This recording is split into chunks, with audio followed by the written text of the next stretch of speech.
I'm very glad that you came tonight. For I have a story to tell you, and the one who gave it to me is here tonight. But I'll prepare you for it first, for I've been teaching it for years and years and years. We can hear it and never apply it. And though I repeat night after night, we are the operant power. It doesn't operate itself. We still postpone it.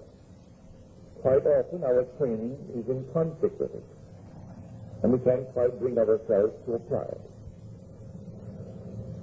We are told in the 118th Psalm, the stone which the builders rejected has become the chief cornerstone. This is the Lord's doing. It is marvelous in our sight.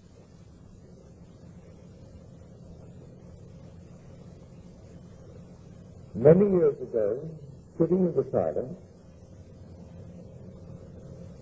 thinking of nothing in particular, my eyes closed in contemplation, but not really thinking of any one particular thing.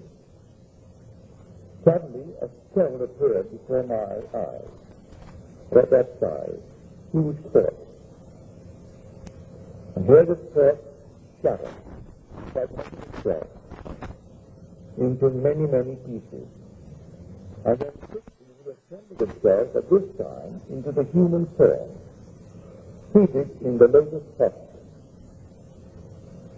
As I looked at it, I thought it was myself. I am actually looking at myself. I became so emotionally lifted. As I looked at it, it began to glow. And then it reached the intensity of, I would say, the light of the sun. And then it exploded. And then I awoke in my chair. The stone that I had rejected was myself. I could not believe that I myself was the cause of the phenomena of my life. I thought he did it, she did it, they did it, the world did it, but certainly I am not responsible.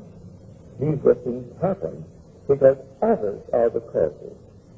And here I am looking at the stone which the builder rejected. This is marvelous, said he. It's the Lord's doing, and it's marvelous in our sight. When we actually see this world as a world of appearance, behind which the reality of imagining lay, we find the truth. All things exist in the human imagination. And by that I mean the individual's imagination. In your own bosom, you bear your heaven and your earth. And all that you behold, though it appears without, it is within, in your imagination, of which this world of mortality is but a shadow. Now, you and I will call ourselves either Christians or Jews. Both are the same thing. The Jew is the foundation stone. It is the tree. Christianity is its fulfillment. It is the fruit. But the tree is Judaism. And all that it actually contains will come out eventually in a plan, a wonderful plan that was there in the beginning of time. And that we call Christianity. Blake said, I know of no other Christianity and no other gospel than the liberty, both of body and mind, to exercise the divine art of imagination. Then he adds, the apostles knew no other gospel. And the worship of God is using his gifts. And then he says, God becomes as we are, that we may be as he is. But what is the gift? He also mentions that. The gift to man is all imagination, and God is man, and exists in us, and we in him. The eternal body of man is the imagination, and that is God himself. The divine body, Jesus. Now, as you're seated here, that's all about you. Your own wonderful human imagination is the God of the universe. That is the one spoken of as the Lord Jesus. That's the one. Is it really true? Well, you're called upon to test it. Test it and see if it's true. Now, I have a letter on me tonight. I really should read it, but I'm not going to.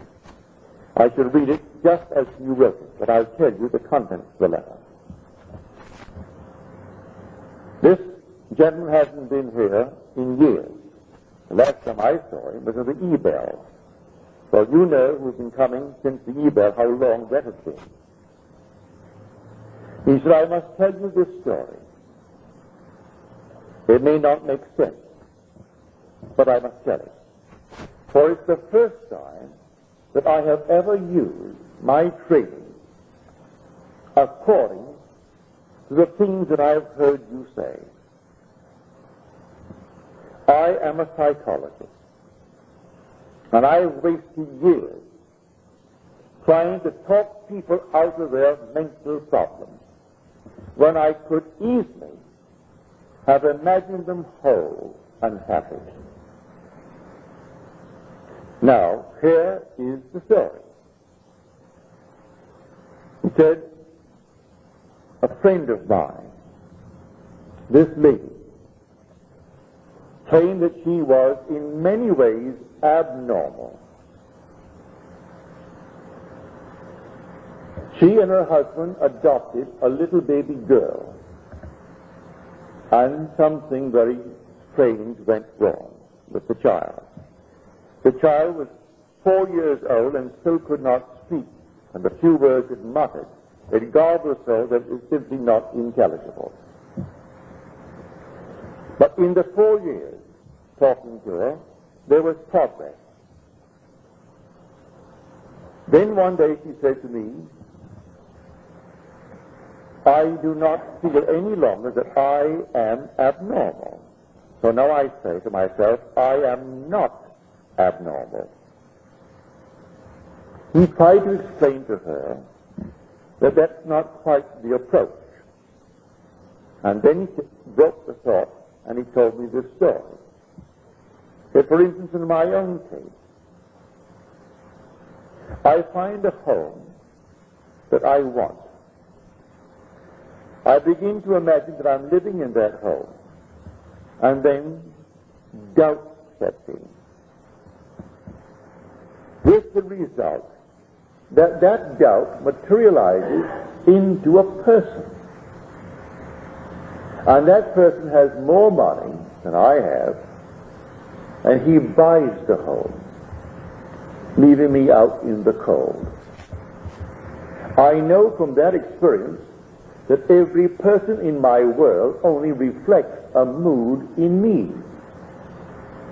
Everyone that I meet, whether I know them or a stranger who buys the home that I wanted. When the doubt set in, the doubt materialized into a person. I didn't know him, but he only reflects that mood of doubt in me. So he has more money and he buys the home, and I am out in the cold. So I reconstructed a sentence for this lady. And I said, no longer must you say, I am not abnormal.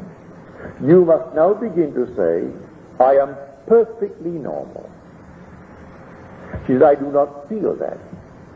He said, I do not care whether you feel it or not. You must begin to persuade yourself that you are perfectly normal by repeating within yourself, I am perfectly normal.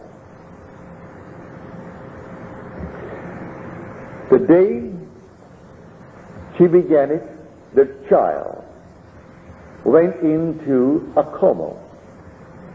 So profound was the sleep that it was difficult to rouse her. She could not be awakened. She asked me to examine the child. I said, no, take her to a medical clinic and have them examine the child. But as she began, from his suggestion, to assume I am perfectly normal, within 24 hours the child awoke. They made the test in the medical center and found her alert and bright. She was only the outpictured statement of that mother who adopted her. The mother began to feel, I am abnormal. So she adopts a little child, a little girl. And the girl for 4 years couldn't talk. And when she began, it was so garbled, it made no sense. She only bore witness to that strange, peculiar claim of the mother who adopted her. And when she changed the pattern of speech within her and said, I am perfectly normal, the child, by the medical clinic, found her not only alert, but perfectly healthy and returning to a normal state in this world. The whole vast world is yourself pushed out. All that you behold, though it appears without, it is within, in your own wonderful human imagination, of which this world of mortality is but a shadow. Why? I found him. I found him of whom the prophets spoke. They spoke of Jesus. And the world is taught to believe he's a man who lived 2,000 years ago and who was crucified 2,000 years ago. And I am telling you, he is crucified on humanity. And the one crucified on humanity is man's own wonderful human imagination. That's Jesus. And there is no other Jesus. That is Jesus. He is buried in man. He is the dreamer in man. And he is dreaming this dream of life. What are we feeding him? Well, I'll tell you what we feed him, because he is capable of anything in this world. And listen to these words from Deuteronomy, the 32nd chapter, the 39th verse of Deuteronomy. And these are the words of the Lord speaking. I kill, and I make alive. I wound, and I heal. And there is none that can deliver out of my hand. There is only one creative power in the world. The one who kills is the one who makes alive. The one who wounds is the one who heals. And there is no other power than this one power. And that one power is your own wonderful human imagination. That is God. There is no other God. He is buried in you. And the day will come, he will awaken within you. When, I trust it is now, that I could turn you from this world of seeming reality on the outside to a world of imagination. So you actually live in your own wonderful human imagination. If you do, and you really turn into a being who believes in the reality of his own imaginal act, you are then on the verge of rebirth. It does not say when. He tells you no one knows, not even the Son, only the Father. Don't ask me when, said he. But I'll tell you the signs of it when you actually begin to trust your own wonderful human imagination. When you can sit quietly all alone, asking help of no one, and really believe that your imaginal act is a creative fact, and that in the interval of time necessary it's going to externalize itself and become a reality in your world, you're on the verge of rebirth. As you're told, unless you are born again, you cannot enter the kingdom of heaven, even though the kingdom of heaven is within you. The kingdom of God is within you, and God is in his kingdom. Although he is in his kingdom, and that kingdom is in you, you can't enter it unless you turn from this world of materiality, believing it is the cause, believing it is the reality, to live in your own wonderful human imagination. When you do, you'll find yourself on the very verge of being reborn. So you're warned, do not ask me when. I will tell you, not even the Son knows, only the Father. But I'll give you the symptoms of it when you can trust your own wonderful human imagination. That will be the symptom. Can I stand here tonight and take any request? Doesn't cost me anything, and it's a joy if it's within what I call the golden rule. Do unto others as you would have them do unto you. Ask nothing of me that you would not ask for yourself. Do not ask me to hear any news in this world that you would not really want done to you. Because first of all, I could not do it. I use the golden rule. Then, if it comes within the framework of the golden rule, it's so easy. What would the feeling be like if it were true? That you are what you want to be. That they are what they want to be. That they have what they want to be. Don't ask me how it's going to happen. I do not know. The depth of your own being has ways and means that you, the conscious surface being, know not of. It knows exactly how to do it. So don't ask how it's going to be done. So when doubt sets in, as he said in his letter to me, when the doubt set in, that doubt materialized in the form of a person who also wanted that home and had more money and bought it and left me out in the cold. I can tell from the uprising of moods within me that I'm going to meet certain people. And I do. The mood, you can suppress the mood. As Churchill says, the moods determine the fortunes of people rather than the fortunes determine the mood. Don't ignore that great man. He said that the mood actually determines the fortunes. So I would catch a mood. Well, then catch the mood of your wish fulfilled. What would the feeling be like if it were true? Imagine the wish fulfilled. What would it be like? How would I feel if it were true? In spite of all things round about you that deny it, you walk as though it were true. And in a way that you do not know, and you need not know, it will externalize itself within your will, and you will actually receive it. Listen to these words. With God, all things are possible. That you will read in the 19th chapter of the book of Matthew. Now we'll go to the 9th chapter of the book of Mark. All things are possible to him who believes. He equates God with the believer in man. All things are possible to him who believes. That's Mark. Matthew, with God all things are possible. So he equates the believer in man with God. Well, the believer in me is my own wonderful human imagination. What other thing in man but his reality, which is imagination, that believes? It's the dreamer in man. I go to bed at night and I dream. The dreamer and the waking I are one and the same being.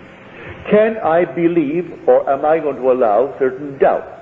Now, he is a psychologist, trained to talk people out of their mental problems. Put them on the couch, put them on the chair, and talk them out of it and spend years, when he could easily, as he confessed, have imagined them whole and perfect and happy. But he said, I believe that I was, through my training, compelled to spend these awkward years as anyone who works at a job spends his time in an awkward manner.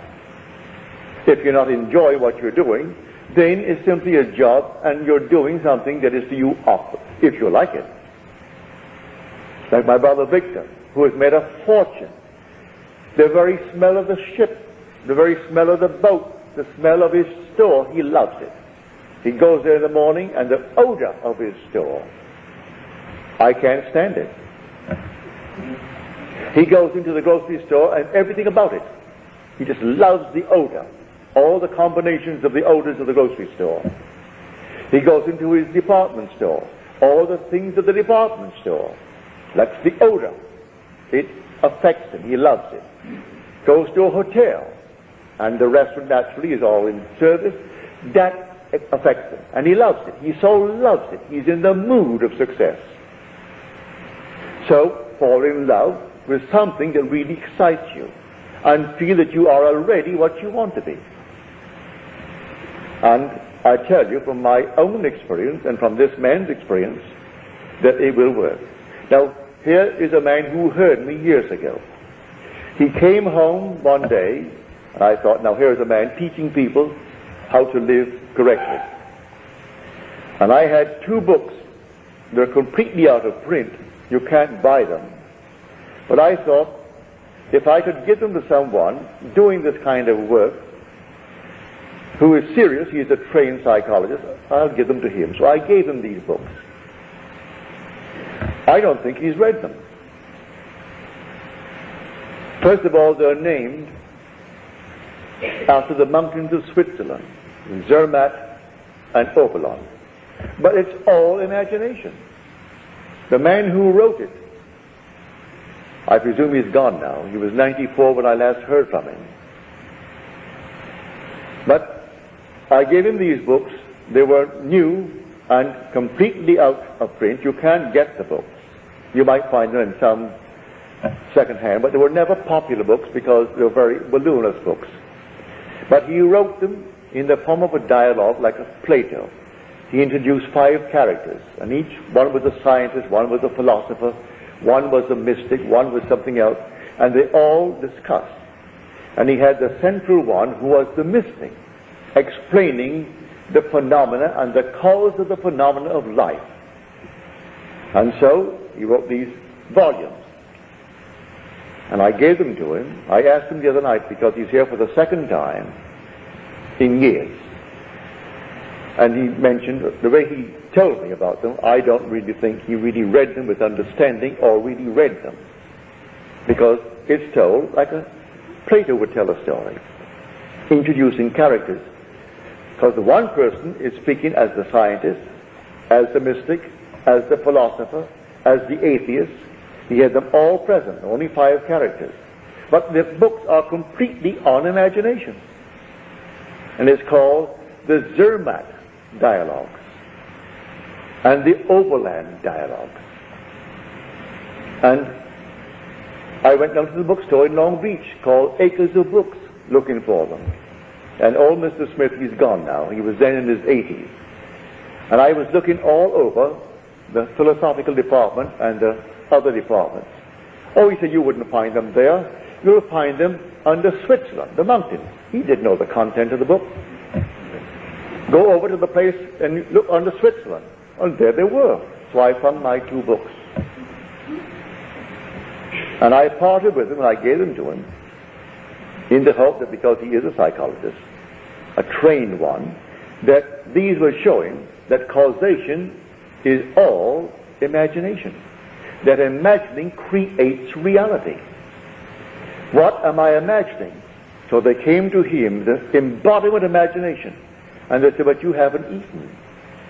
And they were concerned because he'd been left alone and he had not eaten. And he said, I have food you know not of. And the food is, what are you feeding your imagination morning, noon, and night? You read the morning paper and you react, and you don't know one character there, any of them, and you react even before you get to the end of the page, based upon some biased reporter. But you react. That's what you fed the Lord. For the Lord is your own wonderful human imagination. That's God. and there is no other God. That is the Jesus of Scripture. That's the Jehovah of the Old Testament. And he is housed in you. That's why you are immortal. So you can drop right now. Now I tell you, it will make no difference to your immortality.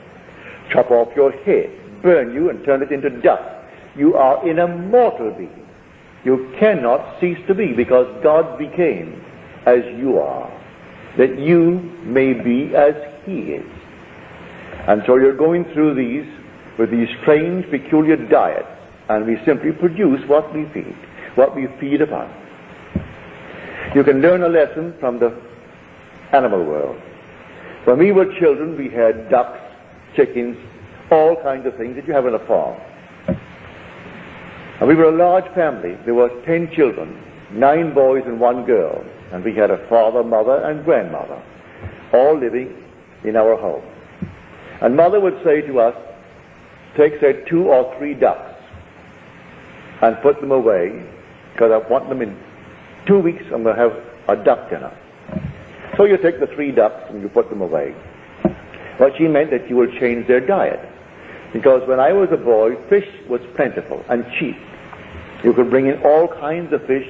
We had no refrigeration, so if it wasn't sold in the evening, early evening, it rotted. So you simply either use it for strange bait the next day, or you fed the animals, that is, the ducks. So we would take the fish while we kept them alive and they fed on ducks, on fish. And they got fat and they were altogether healthy. But you couldn't eat that bird until you took it and isolated it and put it in a cage by itself and stuffed it with meal, corn, sour milk, anything of that nature. And at the end of 10 days, that bird, having been fed only on, say, milk or corn or anything you had of that nature, the whole system changed. And so when you cooked it, it was like a milk-fed bird.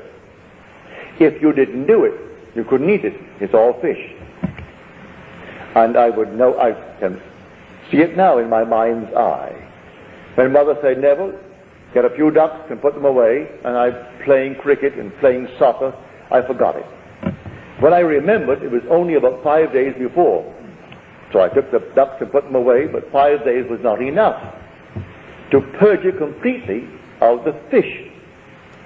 Well, you could smell that thing all over the neighborhood. On Sunday afternoon, we were going to have ducks. And we knew we couldn't have ducks because you couldn't eat it. You look at a duck and you're eating fish. So it repulsed everyone. Of course, we got a good spanking for it because we didn't do what Mother commanded us to do the time that she told us to do it. Well, that is just like everything else in this world. You feed, as he said, I have food you know not of. You feed for a few days, a couple of weeks, on a changed mental diet. In this case, in 24 hours, when she took the diet that he gave her, I am perfectly normal. The child went into a deep, deep sleep from which she could not be awakened without a struggle. And then the clinic said, well, she's not only bright, but she's healthy. She's completely right. She was simply the outfiction statement that that girl lived with when she said, I am abnormal in many ways. You take a new diet tonight, and just like the duck, and it may take you a day, it may take you a week, it may take you 2 weeks, but if you actually persist in the changed diet, you will outpicture that diet, that change of diet, and your whole vast world will change. We are the only beings to whom he gave speech. He actually became man. And this inner speech is a marvelous gift. And you can't stop it. You're doing it morning, noon, and night. You go to bed talking to yourself. You wake in the morning talking to yourself. And whether there's someone present or not, you're still talking to yourself. You walk the street. Some are obvious when they do it, but most of us are not that obvious, but we're doing it anyway. We're carrying on little mental conversations with ourselves. But what are we carrying on? Arguments? Or are we boldly affirming and asserting that I am?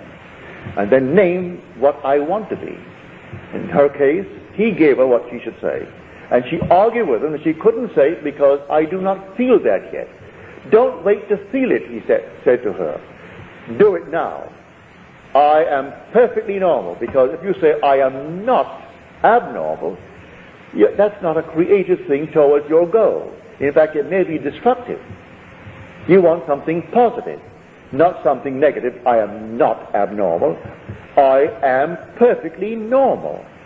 Then the child, the outpictured self. So everyone in your world is yourself pushed out.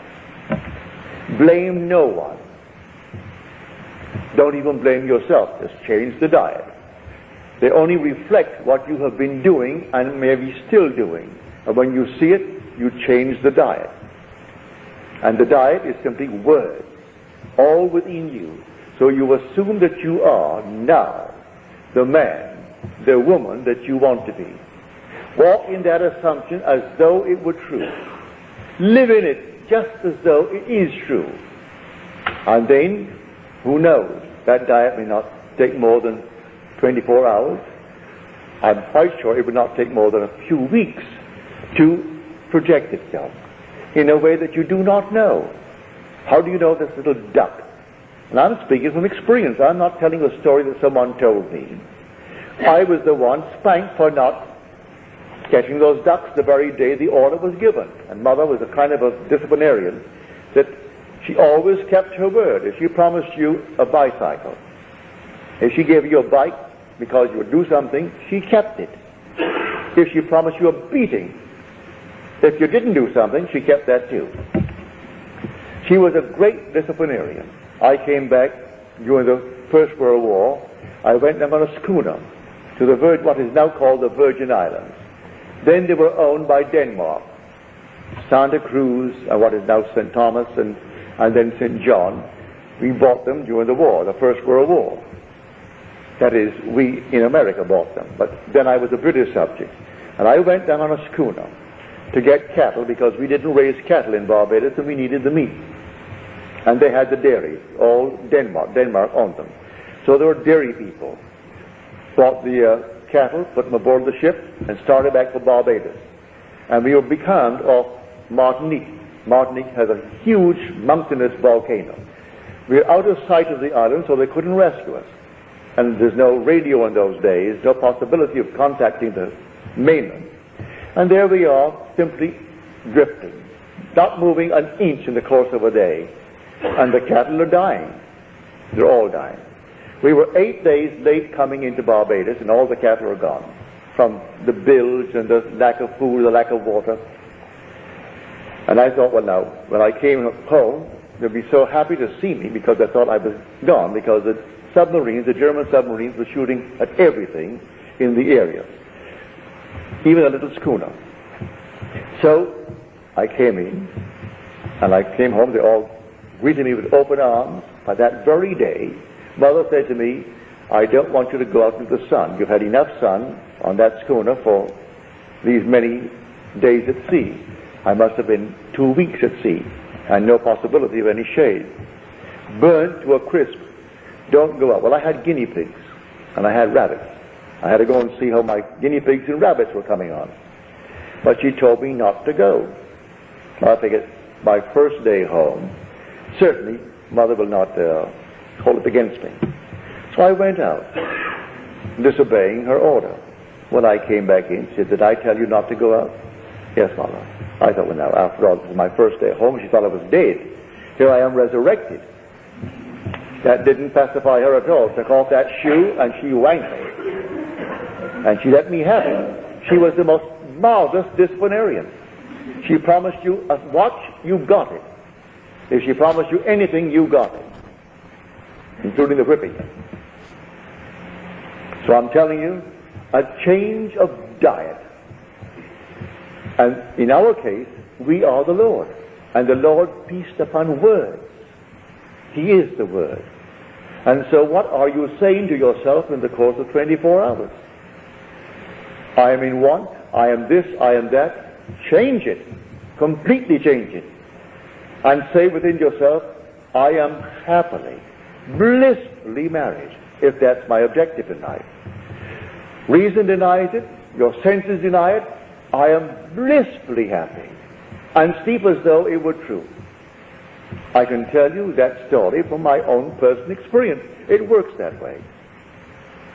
And when I told the details of how it happened, people saw the means employed, which I certainly didn't manufacture them, not consciously, and judged me harshly for telling the means. But, as you're told in Scripture, I have ways and means ye know not of. My ways are past finding out. All you do is simply go on the new diet. But when I found the girl to whom I'm now married, and blissfully happy with her, since the day I met her back in 1936, I was completely involved. I wasn't divorced, and in those days in New York City, a divorce was out. It only became legal after the very, very, very wealthy Rockefeller got his outside and then brought pressure to bear on the state to pass a decent, modest, normal, modern law, allowing people who cannot live together to separate and then seek a normal divorce. Prior to that, all divorces were simply collusion. All divorces. You paid someone to find someone, and then they signed these little things. You went before the judge, and they all knew it was collusion anyway. Well, here I am completely involved in marriage, and I want to marry this girl. I met her the very first second I saw her. I said, she doesn't know it, but she's going to be my wife. She doesn't know it yet. And simply, I slept as though we were blissfully happy. She on that bed, I on my bed. It wasn't a sex act. It was simply, she was there in the room, in our lovely home, and I was in my bed and she was on her bed. So I didn't make it an emotional thing of that nature. And the girl, who was my former wife, who refused, she even left the state so as not to be given a summons. And one day I got a call from the court telling me to come on down. They needed my advice. I went down to the court wondering, what am I doing going to the court in the morning? When they brought her in. And I pleaded her case before these three judges. And she said to me, after I got her off, that was a very decent thing for you to do, Neville. And I know you want a divorce. Give me the papers. I didn't have the papers on me. And she and I got into a taxi and rode to my hotel, and I gave her the papers. Now, that's supposed to be illegal, so I'm told now. You can't serve your own papers. I didn't know that. Gave her the papers. And I got my divorce in the city of New York. So I know it works. It took me 1 week to do it. That's all that it took me. 1 week. I simply went sound asleep in the assumption that my wife was there. And it's the girl to whom I'm now married and who bore us this glorious daughter. And it's been since 1936. So here, this heavenly state was denied me because I wasn't feeding myself the right food. I have food you know not of, and the food are words. And you repeat them within yourself. What am I saying? As Blake said, oh, what have I said? What have I done? Oh, all-powerful human words. What have I said? What have I done? Oh, all-powerful human words. If man only realized what he is doing when he is talking seemingly idly to ourselves, who cares? Who knows? Who knows? The only one that cares knows. And he is your own wonderful human imagination. That is God. That's the Jehovah of the Old Testament and the Jesus of the New. And there is no other God. And he's buried in you. And he's dreaming in you. And surely you want to awake. Well, you will awake the day that you actually move in to the life of imagination, where you trust your imagination and live in it. You're not far from the threshold of rebirth. But I can't tell you the day or the hour. No one knows but the Father, and the Father is your own wonderful human imagination. I saw it so clearly. This is the stone that the builders rejected. But what the builders rejected has become the chief cornerstone. It was the Lord's doing, and it is marvelous in our sight. So I rejected the fact that I was the cause of the phenomena of my life. I couldn't believe it. I thought everyone outside of myself caused it. Then I realized, when I saw the vision, here is a stone, a quartz, and it fragmented into numberless parts. As he said, the one who bought the home, that's a fragmented part of my own being. My doubt brought him into being. He materialized my doubt. A man, a person. And he bought the home I wanted because he had more money. I materialized that. It came out of me. So the whole thing fragmented.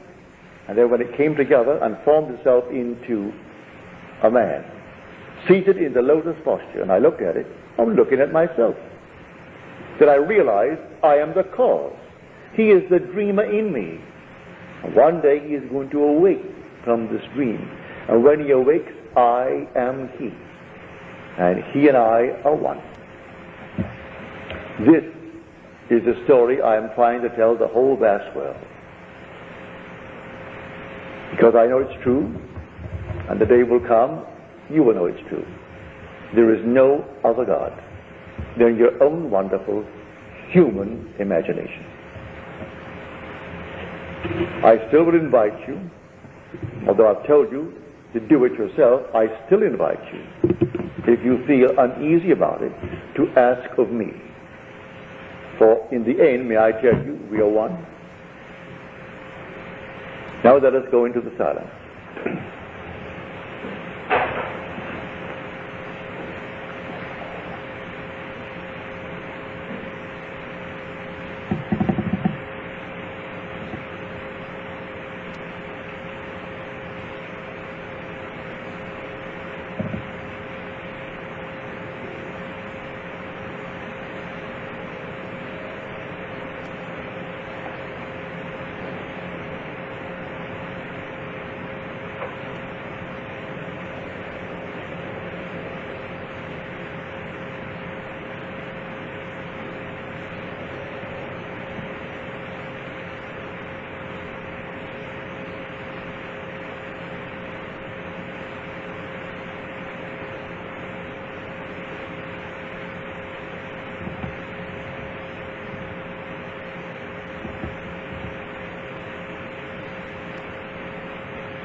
Good.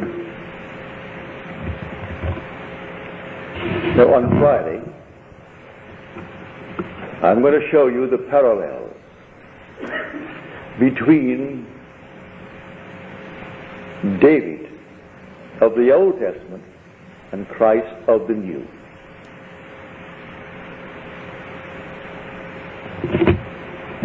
I know, trained as we are, it is the most difficult thing to separate our preconceived opinions from what we're actually looking at. So I'll give you the passages and quote them for you and show you that you may go home, take the same book that I am going to quote and read it. But you're still going to find it difficult based upon your training to separate your preconceived opinions from what you're actually looking at. I'm going to show you it's the same being. Not only from Scripture, I have experienced it, so I know it is true based upon my own experience, but one would like confirmation from the written word. So on Friday, I'm going to make that my task, to show you. Now, are there any questions, please?